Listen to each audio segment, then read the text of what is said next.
Before we start learning how to play the guitar, we need to know the names of some of the parts so that when I tell you to put your finger in a certain place, you can follow what I'm saying.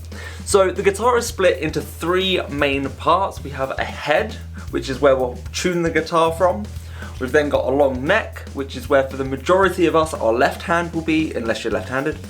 And then we've got a body, which is where you'll be picking the strings or strumming them using the right hand, as long as you're right-handed. So a head, neck, and body. On the neck, where we're going to be playing mostly with our left hand if you're right-handed, we have these sections called frets. They're divided by fret wires. This first gap is fret number 1.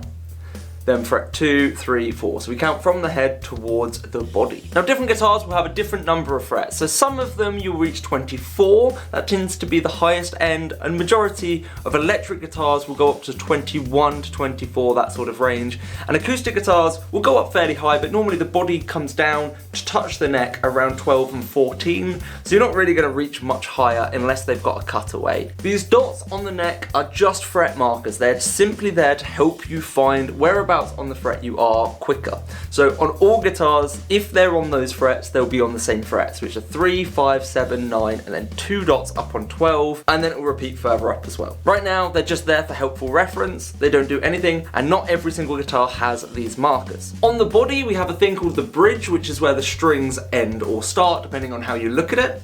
They will look different on different guitars, but they do the same job. They just pretty much hold the strings there in place so that we can play the guitar without them just flopping about. We then on our electric guitars have tone and volume controls and switches. These will do different things depending on the guitar, and they won't do anything unless you're plugged into an amp. So this switch actually decides which one of these pickups, which are like guitar microphones, are being used to pick up the sound.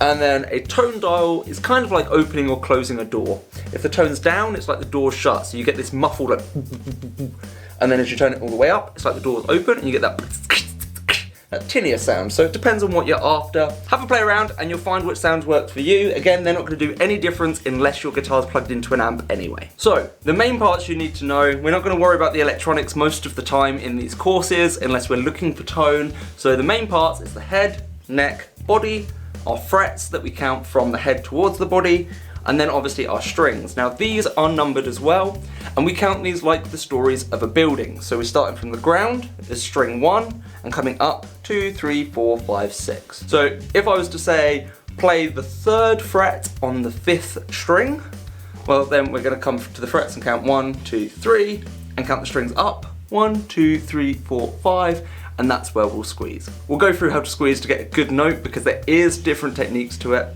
and then we've got to make sure that we pick the same string to get that note. So this may have seemed like a long video just to go through some numbers and parts, but I promise you it will be worth it because the future videos will be easier to understand, faster to learn because you have these basics.